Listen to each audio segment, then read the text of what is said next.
Hello everyone, আবারও একটা নতুন মিনি ব্লগ নিয়ে চলে এলাম। আজকের দিনটি ছিল আমার কাছে একটু স্পেশাল।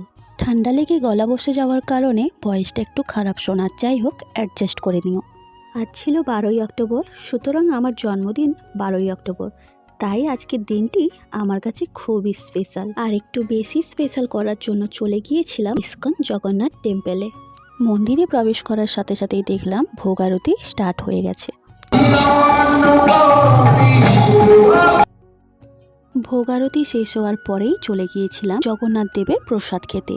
যেহেতু আগে থেকে কুপন কেটেই রেখেছিলাম, গিয়ে ওখানে কুপনটা কালেক্ট করেছিলাম। তোমরাও যদি জগন্নাথ মন্দিরে প্রসাদ খেতে আসতে চাও, তাহলে মাত্র 80 টাকা দিয়ে মিল কেটে প্রসাদ খেতে পারো। মাত্র এই 80 টাকায় দুপুরের মেনুতে কি কি প্রসাদ ছিল সেটাই তোমাদের শেয়ার করি। চল, সবার ফার্স্টে দিয়েছিল ভাত, ডাল, ঘন্ট, বেগুনি, শুক্তো, মটর পনির এবং শেষ পাতে কিন্তু ছিল পায়েস। তো এইভাবে আজকে দিনটি কাটিয়েছিলাম। আর এই ছিল আজকে ছোট্ট মিনি